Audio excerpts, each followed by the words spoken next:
दशरथ नंदन श्री राम की, शिव धनुष भंजक श्री राम की, दशरथ नंदन श्री राम की जय, शिव धनुष भंजक श्री राम की जय, दशरथ नंदन श्री राम की, शिव धनुष भंजक श्री राम की, दशरथ नंदन श्री राम की जय, शिव धनुष भंजक।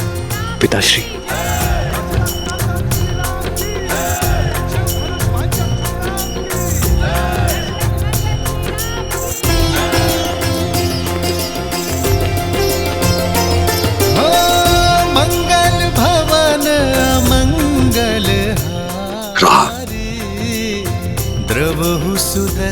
अयोध्या से जब विदा ली थी तो पुत्र तुम दशरथ नंदन थे, और आज तुमसे यहां भेंट हो रही है तो मैं राम का पिता हूं। इतने कम दिनों में मेरा पुत्र इतना बड़ा हो गया।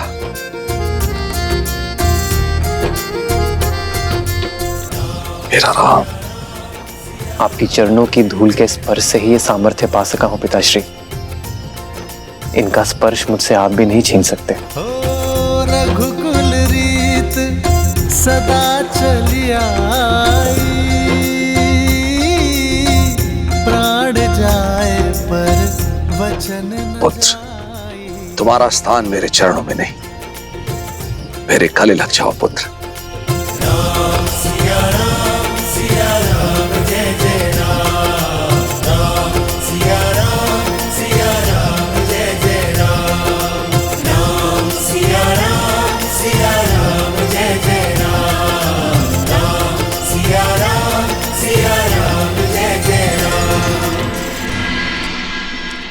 प्रणाम पिताश्री। पुत्र लक्ष्मण, आयुष्मान बाबा।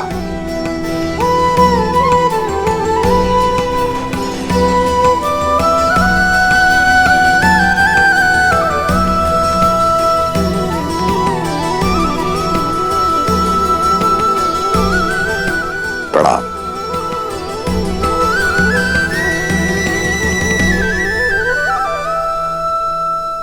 भूलोक पर कोई माया या दिव्य प्रदर्शन नहीं, अन्यथा हमारा भांडा फूट जाएगा और मेरा भोग छूट जाएगा। अब वेश परिवर्तन करें।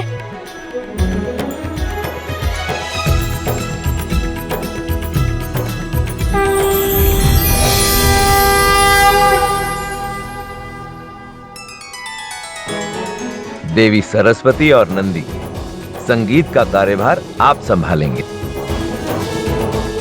मैं वायुदेव, मैं विवाह का पंडाल बनाऊंगा। मैं अग्निदेव, और मैं स्वादिष्ट भोजन का प्रबंध करूंगा। और मैं आपका सहायक बन जाता हूँ। भोजन जाएगा तो रसोई घर से बन के ही ना। उचित है, मैं इस समूह का मुखिया बनूं। त्रिलोकदर्शी साधु। और मैं आपकी सेविका।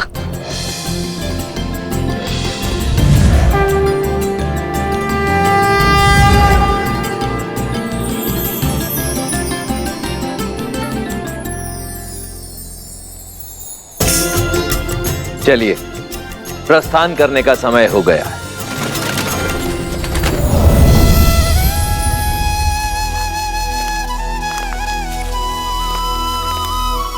प्रभु, हम तो आपके ही पधारने की प्रतीक्षा में थे। हर कल्प और हर राम अवतार की भांति क्या इस बार भी मुझे आपका मार्गदर्शन करने का सौभाग्य प्राप्त होगा? काकभूषण दे, आपको यह प्रश्न पूछने की कोई आवश्यकता ही नहीं, क्योंकि जो स्वयं मेरे प्रभु श्री राम की कई जीवन लीलाओं का साक्षी बना, उनसे अच्छा मेरा मार्गदर्शन भला और कौन कर सकता है? प्रभु, मार्ग तो मां सीता और प्रभु राम दिखा रहा है इस संसार को।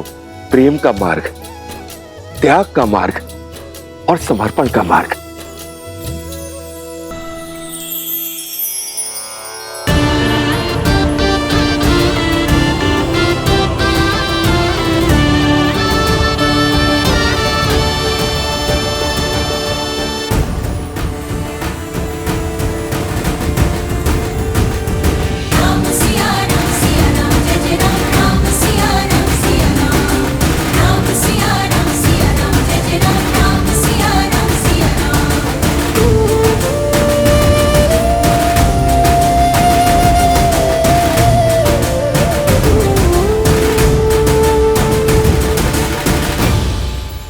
अयोध्यापति महाराज दशरथ, यह है मेरी पुत्री सीता।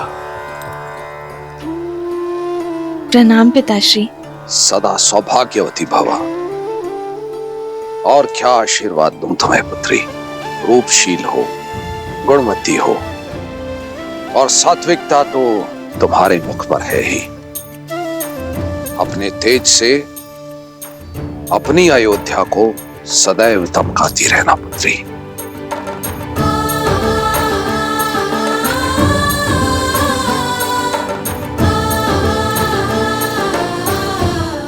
राम, तुमने गुरुओं से सीखी सारी योग्यता लगा दी है इस चैन में। विराजी,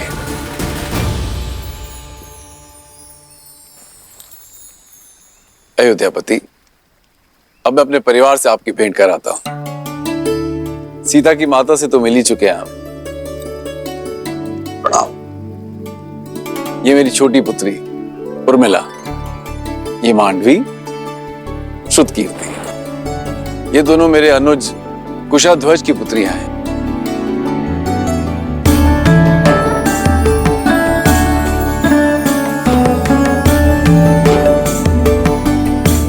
महाराज, यदि आपको कोई आपत्ति ना हो तो क्या मैं आपसे एक प्रश्न पूछ सकता हूं? आचार्य, आप श्री राम के गुरु हैं, आपको अनुमति की आवश्यकता नहीं है। पूछिए, क्या पूछना चाहते हैं आप? महाराज, आपके कुल की पुत्रियां अनुपम तेज युक्त है, किंतु आपको कभी पुत्र प्राप्ति की इच्छा नहीं है?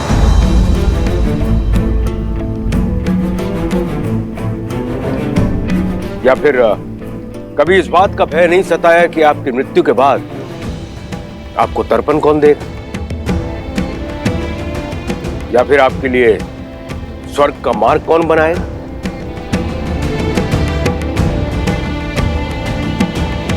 क्षमा चाहता हूं ऋषिवर, किंतु मैंने वेद, उपनिषद, स्मृतियों का गहन अध्ययन किया, किंतु कहीं भी ऐसा कोई उल्लेख नहीं है कि पुत्रियों का मान, उनका पद, उनके अधिकार किसी भी रूप में पुत्रों से कम या नीचे होते हैं। न मान में, न पद में, न ही अधिकार में। मेरी पुत्री सीता ने केवल मुझे ही नहीं अपितु मिथिला को भी एक नया जीवन दिया। बंजर भूमि में अमृत की बूंद बनकर उभरी मेरी पुत्री सीता। जिस पुत्री ने मिथिला को नरक से बचाया, उस पुत्री के होते मुझे स्वर्ग की क्या चिंता ऋषिवर। और सत्य तो यह है, सीता के जन्म के बाद मैंने मृत्यु और मृत्यु के बाद की चिंता करना बंद कर दिया है। अद्भुत, अद्भुत मिथिला नरेश। आज मुझे मेरे एक और प्रश्न का उत्तर मिल गया। किंतु महाराज, मैं ठहरा नास्तिक, और लोगों का यह मानना है कि मुक्ति जो है पुत्र प्राप्ति के बाद ही होती है। कदाचित मेरे मुक्ति के मार्ग के लिए ही महादेव ने मुझे एक योग्य पुत्र दे दिया है, मेरा जमाता राम।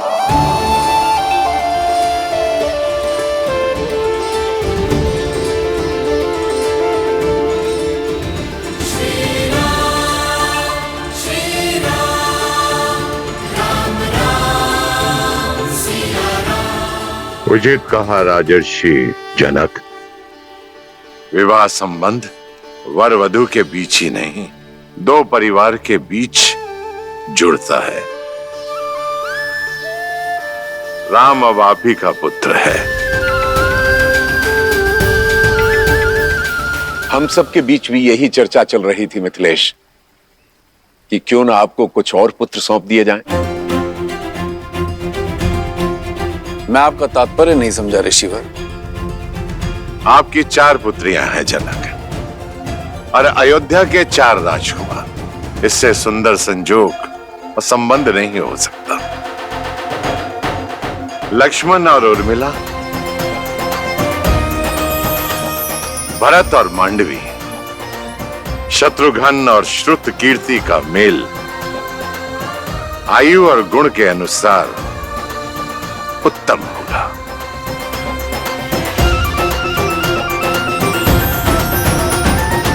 आपका क्या विचार है इस विषय में अयोध्यापति?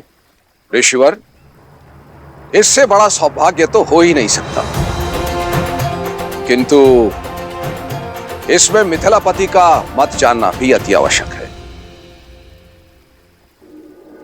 मेरे कुल की चारों पुत्रियां सूर्य वंश के आंगन में जाएं, इससे बड़ा सौभाग्य मेरे लिए और क्या हो सकता है अयोध्यापति। मिथिला कुमारियों की अपने बहनों से बिछड़ने की चिंता भी समाप्त हो जाएगी, किंतु मिथिला में विवाह से पूर्व पुत्रियों का मन टटोलना अति आवश्यक होता है। अवश्य जनक, जिन्हें साथ रहना है उनका विचार जानना भी आवश्यक है। आप दोनों एकांत में अपनी संतानों से बात कर लीजिए। उचित है।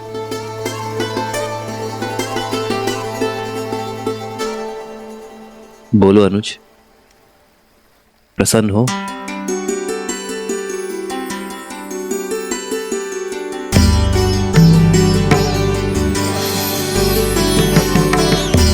कोई शंका तो नहीं है उर्मिला? पूजा आपने की दीदी, और फल मुझे भी मिल गया। और वैसे भी महादेव और माता गौरी के निर्णय पर कैसी शंका। सीता दीदी की पूजा का फल केवल उर्मिला दीदी को क्यों मिलेगा? हमें भी तो मिलना चाहिए ना, क्यों मानवी दीदी? कितनी बार निवेदन करूंगा भाई, अयोध्या से संबंधी पधारे हैं। कुमारी जानकी के विवाह तक कोई भीतर नहीं जा सकता। आप लोग के भोजन का प्रबंध उधर उस पंडाल में किया गया है। भद्र, मैं भी तो कब से यही निवेदन कर रहा हूँ कि हम इसी शुभ विवाह के प्रबंध के लिए आए हैं। मैं आपको अपने दल का जब परिचय दूंगा ना, आप स्वयं समझ जाएंगे। इन दोनों को देखते हैं, ये दोनों संसार के सर्वश्रेष्ठ रसोइये हैं, और ये नन्हा सा नटखट बालक इनका सहयोगी है। और ये जो पंडित जी हैं, ये तो इतने प्रकांड पंडित हैं कि इनके ज्ञान की तुलना आप स्वयं ब्रह्मा जी से कर सकते हैं। और ये देवी जी जो खड़ी हैं, ये अद्वितीय नृत्यांगना तो हैं ही, परंतु जब वाद्य यंत्र पर अपनी उंगलियां फेरती हैं तो ऐसा लगता है कि स्वयं देवी सरस्वती आ गई हो। और मैं हूं इस दल का मुखिया राम आसरे, और ये है मेरी सहयोगी। अब हम भीतर जाएं? आओ। रुको, ये मिथिला का राजमहल है और विवाह राजकुमारी जानकी का। महाराज ने सभी प्रबंध सज किए हुए हैं, आपकी कोई आवश्यकता नहीं है। और हाँ, भोजन करना है तो आप लोग उधर जा सकते हैं। भोजन नहीं, हमें तो प्रबंध देखने जाने दीजिए। जाओ।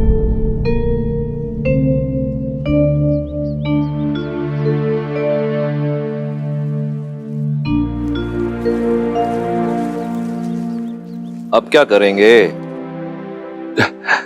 प्रभु, मुझे आज्ञा दें।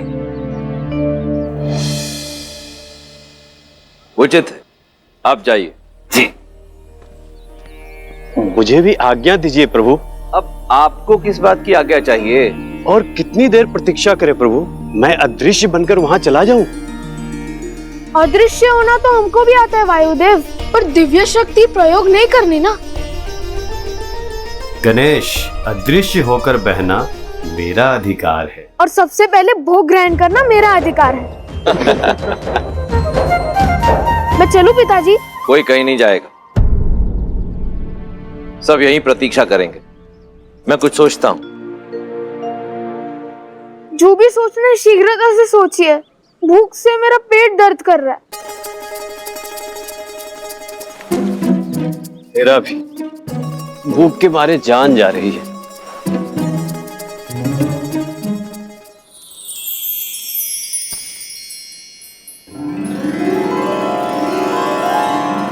भूख से मुंह कुमला गया है पुत्र, ये लो खाओ। इस पे मेरा अधिकार। अरे तुम तो और भी ज्यादा भूखे लग रहे हो। लो ये पूरी टोकरी तुम ही रख लो। ये टोकरी का मैं क्या करूंगा माता, मुझे तो केवल ये रसीले फल चाहिए।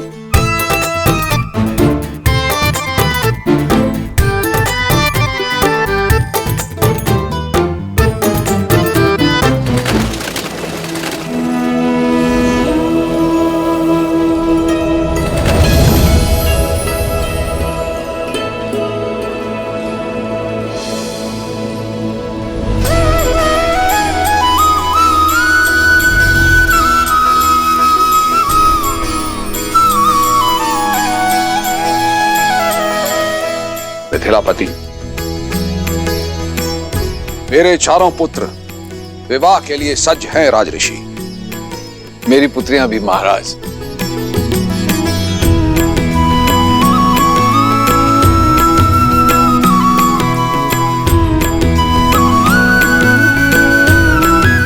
विराजी।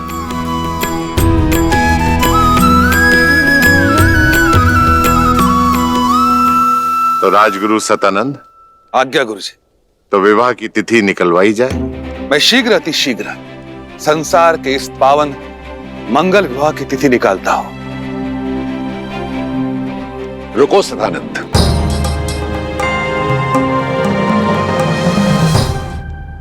एक बहुत ही पहुंचे हुए त्रिकालदर्शी ज्ञानी महासंत हैं रामाश्रय। उनकी बताई तिथि में कण मात्र भी त्रुटि नहीं होती है। मेरे अनुरोध पर वे अपने समस्त शिष्यों के साथ यहां पधारे हुए हैं।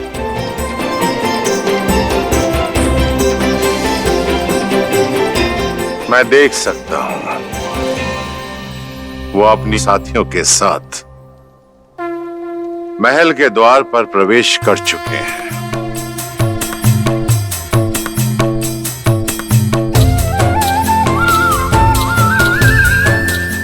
अद्भुत दृश्य है, अद्भुत। राम के विवाह की तिथि राम आश्रय निश्चित करेंगे। राम, जाओ जाकर उन्हें ससम्मान अंदर ले आओ। जी आचार्य। पुत्री सीता, उनके साथ उनकी एक सेविका और कुछ साथी भी हैं। उनका तुम स्वागत करो, मंगलमय होगा। जो आगे।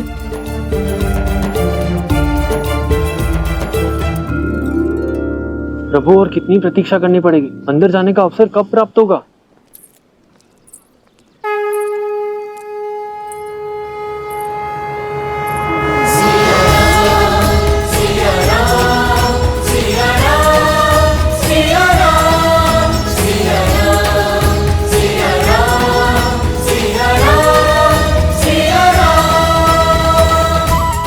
हम सबकी प्रतीक्षा समाप्त, क्योंकि हम सबका स्वागत करने के लिए स्वयं नारायण और देवी लक्ष्मी पधार रहे। आदर्श और मर्यादा की है ये कथा महापावनम।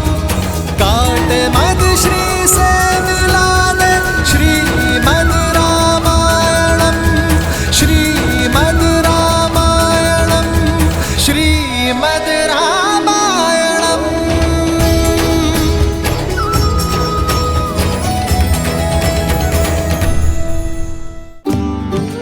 प्रणिपात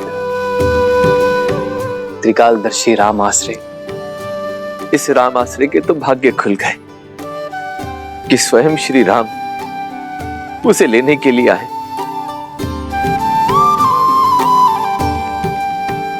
देवी गौरिका समेत आप सभी को सीता का प्रणाम।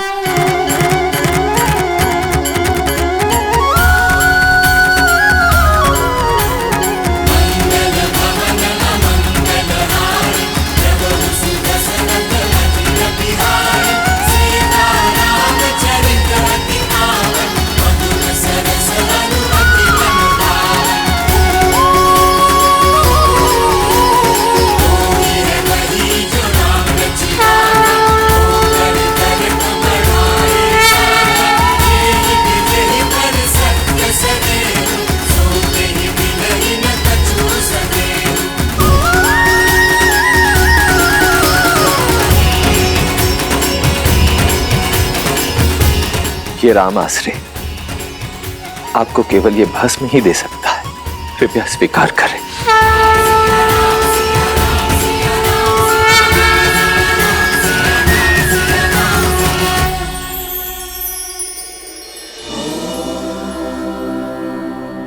जगत पूजे जगत वंदे सर्वशक्ति स्वरूपिणी।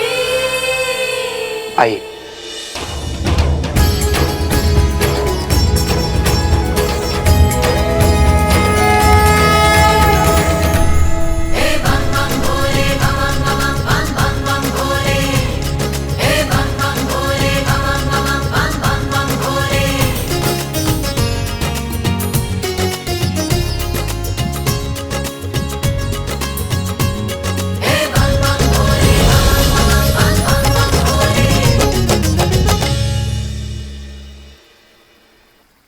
महाराज, ऐसी माया तो बहुत से लोगों के हाथ में है, किंतु क्या ये केवल मनोरंजन के लिए है या फिर इसका कोई और अर्थ है? यदि मन में भावना सच्ची हो तो पाषाण में भी भगवान, और यदि भावना सच्ची ना हो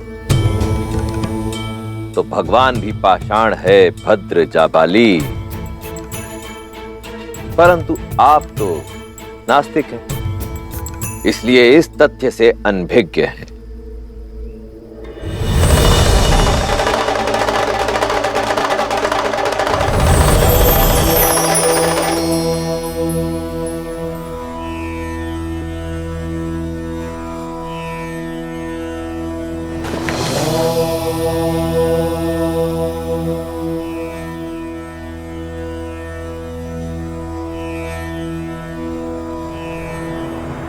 असंभव।